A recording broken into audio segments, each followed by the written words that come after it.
James Holden. Should just follow you around, don't it, kid? You a cop? Not anymore. Hey guys, Pete here. This is going to be an in-depth recap of Season 1 of The Expanse. That means there will be spoilers if you haven't seen it, and it's a long one, so let's just jump right into things. Season 1 opens with a mystery woman alone, floating in zero gravity, inside a small compartment on a ship. No one answers her calls for help, and she's run out of water. Eventually, she's able to force her way out, and the ship she's on looks deserted. Her name patch says Julie, and her flight suit has the word Scopuli printed on the chest. She sees an SOS message on a display screen and makes her way to the engineering bay. Inside, she sees that something mysterious is growing on the reactor. In the blue structure, she sees a human figure that looks like it's being consumed by whatever this is, and the sequence ends with her screaming. Next, we visit Ceres, which is the largest object in the asteroid belt between Mars and Jupiter. In the Expanse's timeline, it's long been converted into a station that's a vital port for the belt. It has millions of permanent residents, and Tycho Manufacturing was able to spin the asteroid, giving it an artificial gravity of 1/3 g. It's a hub of resource extraction, and you get an idea of what life is like for people who live and work there from an activist talking to a crowd in a public space. Ceres was once covered with ice, enough to provide drinking water for generations, but that was all removed when Mars and Earth first arrived. That means that the people who live and work there now are dependent on corporations for their basic survival needs. Water and air are rationed as a way to control the population and make them compliant. Policing in the belt is handled by contractors who are there to protect the interests of the inner planets and their corporations. You meet Miller, who's employed by an Earth-owned security company. He's a belter whose signature hat adds to his worn-out detective kind of vibe. We hear him referred to as a Wellwalla, and when his partner asks, he explains that it means they view him as a traitor to his people. Following him around, you learn a lot about what kind of man he is and how things work on Ceres. He's a heavy drinker, but he seems dedicated to his job, and he's somewhat cynical in that he knows things are rigged and isn't above making a little money taking a side cut for himself as a result of that situation. His partner at Star Helix is an Earther, and that provides insight into relations between Inners and Belters. In their earlier scenes, you also see how generations of living in low gravity have changed Belters' bodies. And that works to help otherize them as they're visually distinct from people who grew up on a planet with gravity. The show isn't really able to depict this with every Belter character all the time. They all basically look like humans in the end. But you are supposed to keep in mind that people from the belt, and to a lesser extent people who grew up on Mars, can be spotted and they are discriminated against. Miller's boss gives him a new assignment to find the daughter of a wealthy Earther family. He's supposed to find this woman, Julie Mao, who left home and relocated to the belt after getting involved with the protest movement, and force her to go home. Due to the sensitive nature of what is essentially a kidnap job, Miller is supposed to look for her in his spare time and keep things off the books. On Earth, you meet Chrisjen Avasarala at home with her family. She's a master politician and maneuverer who uses her connections to get things done. Her official post is the UN Deputy Undersecretary, which isn't an elected position. So she has a lot of power, but she doesn't have the same accountability as someone who has to sell themselves to the public in order to win elections. It's worth noting that in the 24th century, the UN is the government for the entire planet. The nation-states that we know all ceded their sovereignty in the face of climate disaster and ecological collapse at the end of the 21st century. When Avasarala learns that there's a Belter being held at a black site and that he was caught smuggling stealth technology, you see that she's not above using torture to try to get answers. Earth's gravity's enough to make his fragile Belter body suffer just by forcing him to stand under his own weight. On board the Pure and Clean Corporation's ice hauler, the Canterbury, you meet the Earther James Holden. Dishonorably discharged from the UN Navy, you get the idea that he doesn't want to have a lot of extra responsibilities as he turns down a promotion to become the ship's executive officer. The Cant receives a distress signal, and Captain McDowell decides not to answer it. Later, on his own, Holden decides to log it after he enhances it and notices there's a woman's voice saying, "Please help me." By him doing this, now they're obligated to respond under law. The ship flips and burns, and they find a wounded ship called the Scopuli, which was the same name we saw on the flight suit in the opening sequence. A shuttle crew is put together to investigate. Holden, Naomi Nagata, the chief engineer, Shed Garvey, the medtech officer, Alex Kamal, who's a pilot, and a mechanic named Amos Burton take the shuttle the night to take a closer look. They don't really find much, and they don't find any survivors, and they have to leave in a hurry when the captain informs them a ship has popped up in their vicinity. It came out of nowhere, so they're presuming stealth technology, and Alex points out that that means it might be Martian. It fires torpedoes which go right by their shuttle towards the Canterbury. As they approach, Holden is talking to his lover Ade, and just as she tells him there's something he should know, the Canterbury and everyone on board is destroyed. That leaves the night out in the middle of nowhere, and this creates a situation where you can pick up some important information about the characters and the challenges of surviving in space if you're paying attention.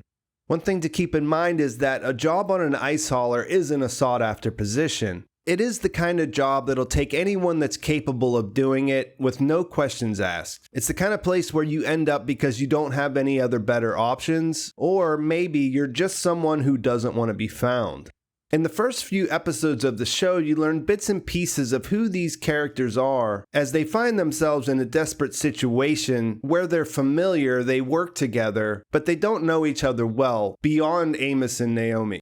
Holden, he may be reluctantly in charge here, but he is quick to act, and maybe too quick at that. He was ready to chase after the stealth ship. Alex, he may not have been a top pilot when he was in the Navy, but under pressure you can see that he can fly. He got them through the debris field. Amos seems to be extremely loyal, at least to Naomi, but he also doesn't seem put off by using violence when necessary. He has a talk with Holden when they go out to fix the antenna where you can see that he thinks a little bit differently. Naomi is highly educated and resourceful, and the fact that she would probably be qualified for a much better job makes you wonder why she's there in the first place. And Shed, well, we'll come back to him in a minute.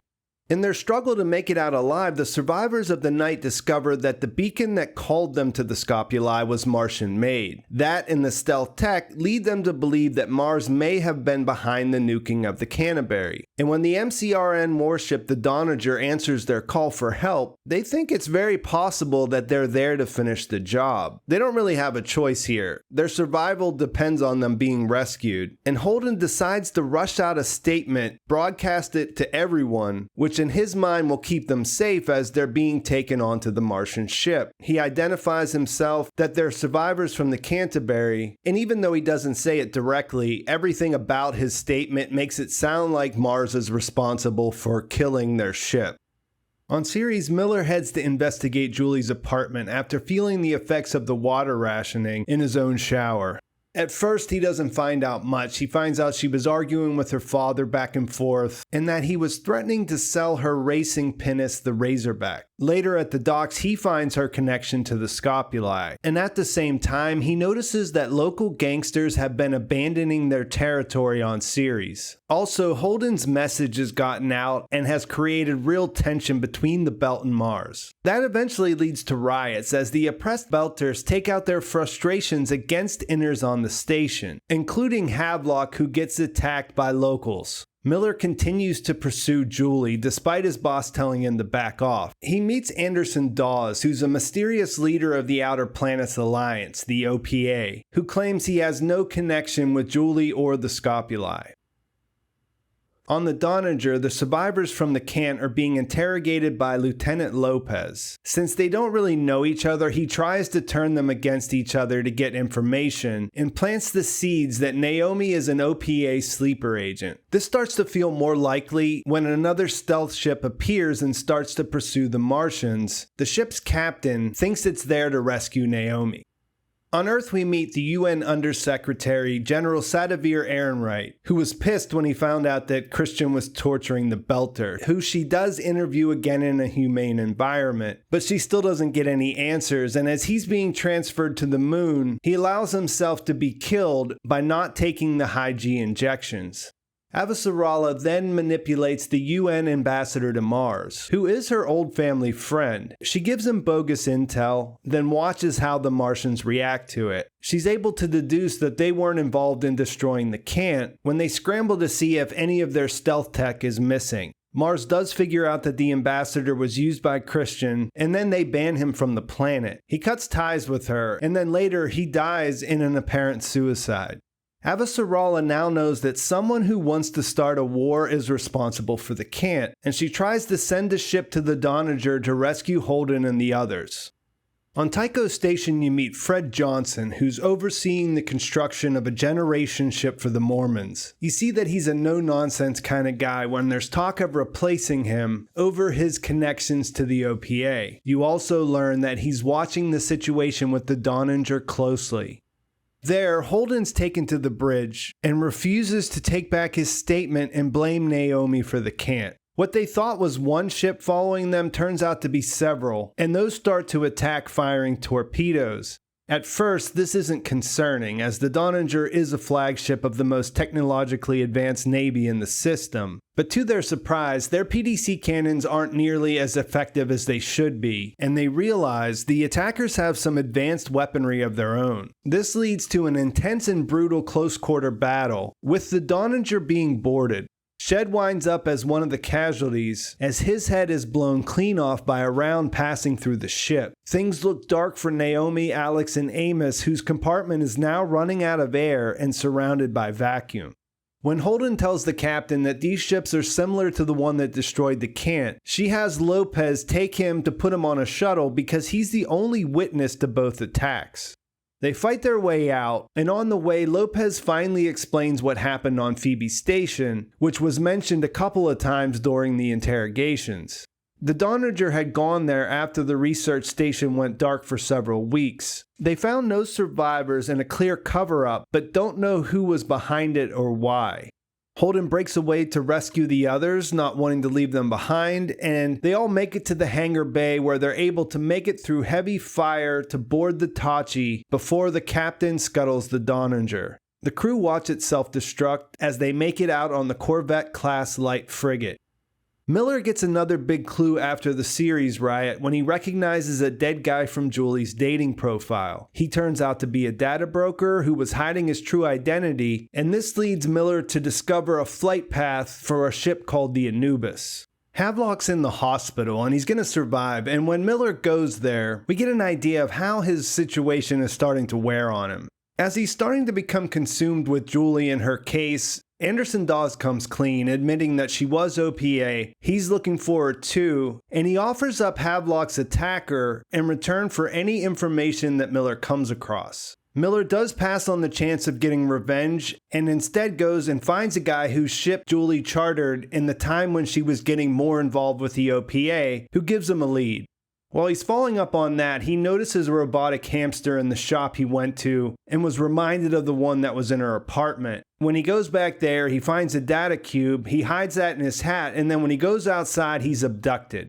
In a series of flashbacks, we learn about how Fred Johnson became known as the Butcher of Anderson Station during his time as a colonel in the UN Marine Corps. The part he played in that atrocity made him infamous and is a big part of why he's in the belt trying to improve conditions for Belters and why he got involved with the OPA. He's offered the Tachi and everyone on board safe harbor at Tycho Station, and even though Naomi is against the idea at first, they realize they don't have any other options.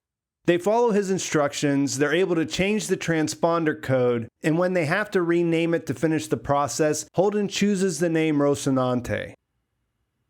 On Earth, Avasarala is trying to get access to a spy on Tycho, which Ehrenreich eventually gives her. There, the Rocinante has arrived. Fred Johnson tells the crew he's happy to put them up, but he wants to use their ship. When they refuse to just hand it over, he recruits them for the mission. He says that Lionel Polanski is the only survivor from the Scopuli, which is a ship that he commissioned for an OPA mission. At this point, there's tension between the people on the Rocinante. Holden admitted that he was the one who logged the distress call. That pissed everybody off. And then there were further issues when Alex and Amos realized that Naomi already knew. Still, there's really nowhere else for anyone to go, so they all get on board for the plan. We revisit this character Diogo, who Miller busted but let go for stealing water on Ceres. In an effort to go straight, he's taken a job with his uncle Matteo, and you see another example of how the Martians make things difficult for the Belters whenever they get the chance. Matteo loses it. He drops Diogo out of the airlock. Before he fights back, he goes out in a blaze of glory, flinging his now impounded hull into the Martian ship. After being abducted, Miller's getting a beatdown from Anderson, Dawes, and his people because they want to know what he knows about Julie. It gets personal when Miller brings up Dawes' dead sister, and we hear the story about that and how that's part of his inspiration for doing what he does now. The interaction completely soured him on Miller and his lack of loyalty to the Belt, and he tells his people to space him. He's saved at the last minute by his co-worker Octavia, who kills Dawes' guys before the airlock opens. Miller checks the data cube that he got from Julie's place and learns that there's a bioweapon being developed on Phoebe. Based on that, he comes up with the theory that Julie knew about the bioweapon and took that information to Dawes. He sent her to retrieve the weapon for the OPA because they think they could buy the Belters' independence with it. Then she disappeared, and he believes it has something to do with the people who are making the weapon, and that they also blew up the Canterbury, making it look like Mars did as a diversion to draw any potential attention away from them. When he goes to work, when he tells his boss at Star Helix, she just fires him. She locks him out of the system, takes away his credentials, and he takes that to mean that Dawes got to her before he came back. None of this stops Miller though, and in fact, hitting the slow spot just clarifies things. He's been obsessed with Julie's case for a while. Dawes implied that he was in love with Julie, and don't forget, he's never met the girl. And now it's to the point where he sees this as the thing that might be able to save him. It's really all he has left. He gets a message from his old friend Sematimba, who he asked to look into the Anubis. He said that it never arrived on Eros, but one of its shuttles did, and the Anubis 1A is still there. Miller decides to leave, and you see him cash in his bribes in the form of casino chips, which are the only way to pass money under the radar. Everything else is digital. And then he books passage on a transport. Avasarala goes to the family farm in Montana to try to learn about James Holden. In this period of time, it's not easy to have children on Earth because of restrictions, and Holden has 8 parents who all contributed DNA and raised him as a collective. She talks with Elise, who carried and gave birth to him, and she convinces her that, yeah, he's got issues, but he's not some kind of terrorist plotter. Chrisjen has made assurances to Elise, and is instantly troubled to learn that Aaron Wright has sent a Black Ops team to take Holden out. He has intel that they're traveling to Eros on a converted Martian gunship with fake transponder codes supplied by the OPA through Fred Johnson.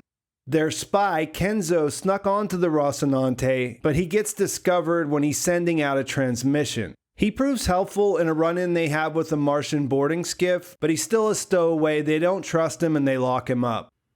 Miller arrives on Eros. He gets into trouble right away, roughing up the dockmaster, but then he reunites with his childhood friend who works security on the station. He lets Miller know that Lionel Polanski is actually Julie Mao, and that she booked a room at the Blue Falcon Hotel right after she arrived on the shuttle from the Anubis. Out in space, the Rossi crew finds that ship and learn that it was headed to Eros from Phoebe's station. They search it to discover that it's mostly empty, but they do recover a safe that they can't get into, so they take it with them. Then they also find what Julie found in the reactor, only now it's inactive. That changes though when Amos restarts the reactor, and they decide to leave when they see it start to come to life. Before they leave, they decide to nuke the Anubis, and then they head to Eros. They also go looking for Lionel Polanski. They do get attacked by that Black Ops team that was sent there by Aaron Wright, and during the gun battle, Miller arrives and he's able to help them out. He recognizes Holden, but his only objective there is to get to Julie's room, and everyone else follows him upstairs. There they do find Julie's body that looks like it's being taken over by that same thing that they saw on the Anubis. So in the end, Miller was able to find Julie, but he got there too late. And at this point, there's nothing that anybody can do. You get a flashback recounting how she ended up in the Blue Falcon, which Miller had mostly pieced together. You learn that the weapon was tied to her father, and that when they went after it, they were hoping to take it from a non-military science vessel, and in her mind, she was just trying to make sure it wouldn't be used against Belters. You see her journey and how everything plays out right up to the point where they find her from Julie's point of view, and you see how the substance from the Anubis affected her. Because of the shootout and the dead people downstairs, they have no choice but to leave her behind, and they run into Samatimba in the lobby. He tells them to leave right away and that he'll try to cover up their involvement. They do leave, but before he even gets started, Anthony Dresden arrives looking for Julie and basically says he's Samatimba's boss because the security agency works for him. He goes upstairs, takes samples from Julie saying that the substance isn't airborne, but he tells his associate not to touch it if it's wet. He also tells them that Julie's body contains more than enough and to prepare the injections. He then contacts Julie's father, Jules Pierre Mao, explaining that his daughter is dead, but hey, it's not all that bad because now they have a replacement sample of what he refers to as protomolecule for the first time.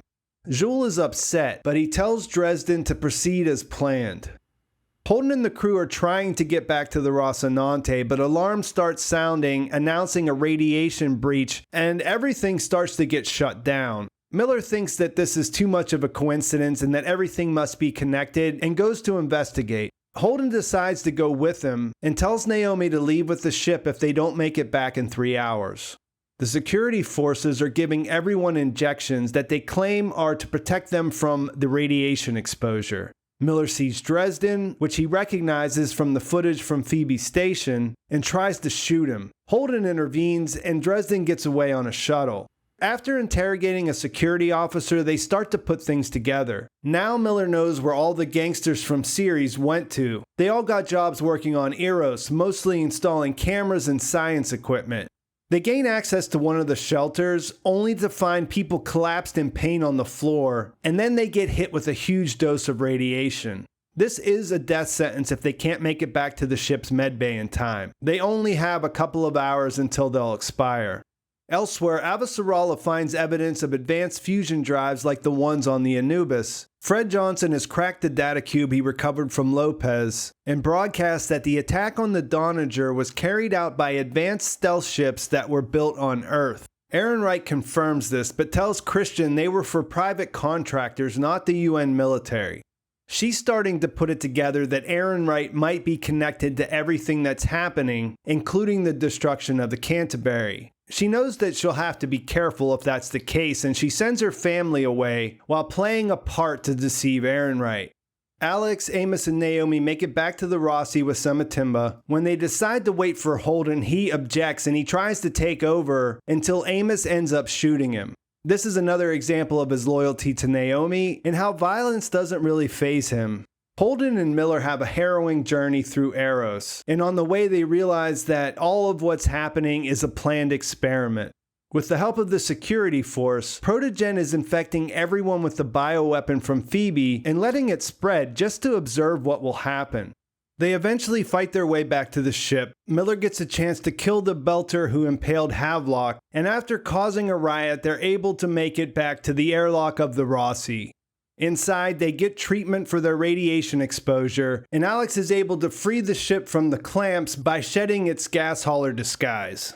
The season ends with the spy Kenzo, who Holden left behind, walking around Eros looking at this transformation. You see that the bioweapon, or protomolecule, is pretty much taking over the station. As he comes across a particularly large growth, which looks somewhat organic but mechanical at the same time, you see him get grabbed and pulled into it. And while it's not really clear what's happening, nothing about it seems good. In the end, a string of incidents have brought this core group of characters together as the crew of the Rocinante. As the only witnesses to what really happened, they become rather important, and the safe they took with them from the Anubis is set up to be a crucial piece of understanding what happened on Phoebe. Miller's investigation put together most of the pieces in relation to Julie's part in the big picture, and in his pursuit of that, he's found himself with no place to go. He's now connected with the Rossi, but will certainly have some feelings about the death of his friend Sematimba. Plus, it's really not clear where his head will be after getting so involved with Julie's story and making things personal in that regard. If the thought of finding Julie was slowing his spiral, where does he go from here? They'll all need to rely on Fred Johnson and the OPA, and he's just released information that seems to incriminate Earth in the same way that Holden's message about the Cant implicated Mars. Avasarala is in a unique position on Earth, where she has perspective on what's really happening, but she'll have to outmaneuver Ehrenreich and his new security advisor Jules-Pierre Mao. He was involved in the plan to experiment with the protomolecule after Protogen's discoveries on Phoebe, and that came at the cost of feeding a lot of Belter lives to it on Eros just to see what it might do. Since this is a dense season with a lot of world building delivered through the character development, I'm going to leave it there for now. I'll try to follow this up with a more detailed explanation about the ending and what it all means. Let me know what you thought about Season 1 of The Expanse in the comments, and let me know if you have any questions.